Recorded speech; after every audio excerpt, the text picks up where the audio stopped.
He's about to spend 270 days in complete isolation on Mars. No food, no water, just a high-risk mission that could determine the future of Earth. Mars, just a tiny dot in the sky, 40 million miles away. A barren world. No life, no death, just dust and silence. But one man is determined to change that. With only 14 hours until launch, Captain William Stanaforth arrives at the base. He'll be the first person to reach Mars. Captain Maddox will follow later to help establish a base for future colonizers. The journey will take 9 months, 270 days in the vast emptiness of space. In his suit, Stanaforth prepares for launch. He reflects on the mission's purpose. Most people don't understand why he's doing this, leaving everything behind for a lifeless planet. But he knows it won't always be lifeless. This is a one-way mission, yes, but he's not going to die. He's going to Mars to live. Finally, the spacecraft Zephyr lifts off and disappears into the stars. The captain checks in with mission control back on Earth. The Houston team monitors every move, anxious for updates. Skinny, the lead technician, recommends double-checking the life support systems. Everything must work perfectly. As days pass, William settles into a routine: eating, exercising, tending to his plants, showering, recording daily thoughts. On day 12, Skinny calls again. It's time for a video call with students. William reluctantly agrees, putting on his uniform. A student asks the big question: how will you survive on Mars if you even make it there? Stanaforth explains. The ship has supplies, but the real challenge is water. That's why he invented a special reactor, one that turns dirt into water. It works like a fuel cell. Energy is the main product, but the byproduct is clean drinking water. His design extracts hydrogen and oxygen from Martian soil, then combines them to make water. No one believed it would work. That's why he went alone into the Atacama Desert, without a single drop of water. It was his only shot. He would either create the reactor or die trying. On day 1, he fixed design flaws. His throat was dry, but manageable. Day 2, his body weakened, mind clouded. He could have called for help, but he didn't. On day 3, he powered up the reactor again, and this time it worked. Clean water flowed from the tube. He knew then if it worked here, it would work on Mars. Now, he's in deep space, leaving Earth behind. The hopes of humanity travel with him. Each day on Zephyr is quiet. He reflects on the future, tends to his plants, checks the systems, and even dances to lift his spirits. After 800 hours of flight, Skinny calls again. Stanaforth asks about the weather on Mars. Minus 10 degrees Celsius, Skinny replies. With clouds moving in, it's dropping to -8. The captain smirks. Skinny doesn't understand. How is he not afraid? Stanaforth admits he is concerned, but he chooses to focus only on what he can control. The conversation brings back memories of the Atacama, his thirst, his triumph, and the moment he proved the impossible. He tells Skinny, with this reactor, humans could colonize Mars in just 5 years. Back on Earth, candidates for the next mission are being interviewed. Stanaforth watches their clips from his cabin. Then, another call from Skinny, but no response.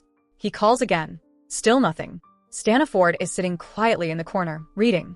He's so lost in thought, he doesn't hear his name. Realizing it too late, he rushes to the screen. Skinny gives him the update. In 20 miles, he'll reach the final stop, a space station for refueling and resupply. It will be the last time he sees another human in person. At the station, Stanaforth meets the engineer and the station's captain. Both men look exhausted, emotionally drained. Inside the lab, all the plants and mice from their experiments are dead. The failures have crushed their spirits. The engineer begs him, "Don't go through with this. Complete the mission, then come home." Stanaforth is stunned by their words, but he stays optimistic. He has no intention of turning back. Suddenly, their conversation is interrupted. The launch of the second spacecraft is beginning. They watch the monitor as Captain Maddox's shuttle lifts off. Green Street, the station engineer, wipes away tears and walks out.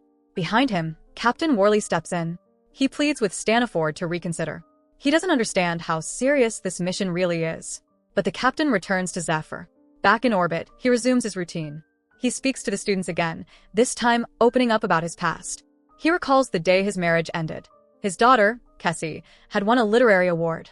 She celebrated with her friends, and he just walked away. He wandered the streets alone, unnoticed. As he looked up at the moon, surrounded by people who didn't even see him, he finally understood what loneliness truly meant. That night, he stood on the porch watching the celebration from a distance. His wife shone brightly in the crowd. He knew he should have been by her side, but he couldn't go inside. Solitude had already claimed him. Later, he notices a small issue with the reactor. But it doesn't bother him. It's almost comforting. Finally, something real to fix. Something to break the silence. As he drifts to sleep, he remembers the station. Greenstreet and Worley had lost hope, probably because their experiments failed and their families were waiting for them. But Stanaforth, he refuses to give in. He won't let sorrow or fear define this mission. In the days that follow, William tries to repair the reactor. He keeps a journal, exercises, and holds on to routine. But at night, the silence grows heavier.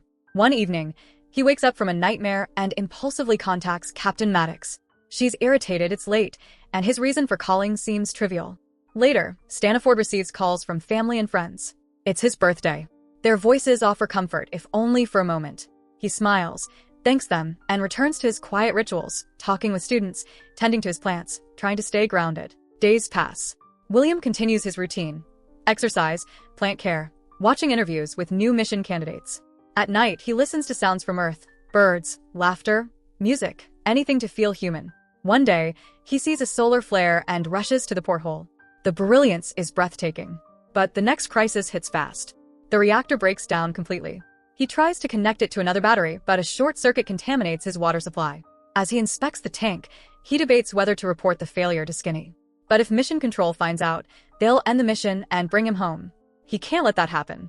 Quietly, he begins rationing his water, just 600 milliliters a day. He tells no one. His plants begin to wilt. Their watering supply is dry. He tells Skinny the reactor is fine, just undergoing routine maintenance. But the truth is grim. He tries again to fix it, but another part burns out. In frustration, memories of the Atacama flood back, those desperate days trying to make water from dirt. That night, Skinny appears on the screen. Maddox is being recalled. Her ship's gyroscope is beyond repair. He asks William to promise, if something goes wrong, he must return too. The isolation is crushing now. Days blur together. The silence feels alive. But then an idea. He experiments with pulling condensation from his dying plants. He places them in a container, adds a bit of poison to draw moisture, seals it with plastic, and hides it in a dark place. Hope flickers. Soon, he sees a light through the porthole and returns to the reactor with renewed determination. It works. Water fills the glass. Overwhelmed with joy, he takes a sip. But something's wrong. It's contaminated. Furious, he hurls the cup across the room.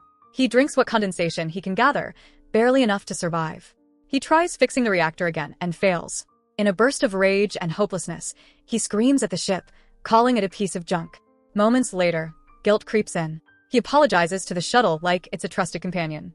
When Skinny checks in again, William finally admits the truth. The reactor is dead. His failed repairs poison the water. The mission, by protocol, must be aborted. But there are still a few days left. Skinny holds on to hope. Maybe there's still time to fix something. But William knows he's exhausted every option. The ship is part of him. And he knows it's over. He waits. Empty. Defeated. He writes down his final thoughts, remembering the desert, the first time he made water, how he was too weak to even drink it. It was pure willpower that kept him alive. That same will brought him this far. But now, despair has taken over.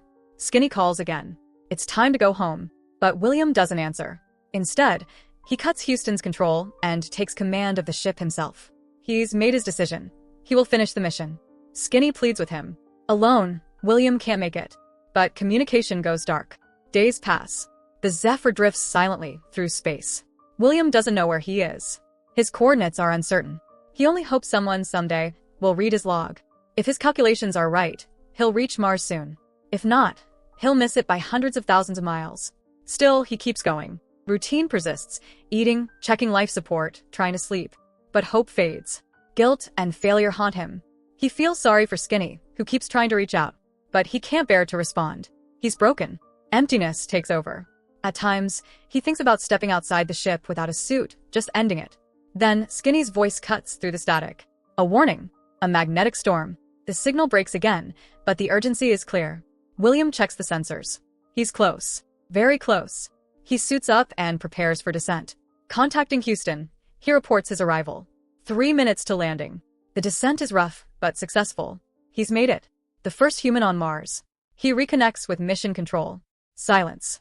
He steps out onto the red soil. There's no sound. No life. No death. Just Mars. And William Stanaforth, still breathing. Still hoping. Would you turn back? Or, against all odds, take the first step and become the first person to truly live on Mars? So that's it. Hope you enjoy the story. Subscribe and press the bell icon for more videos.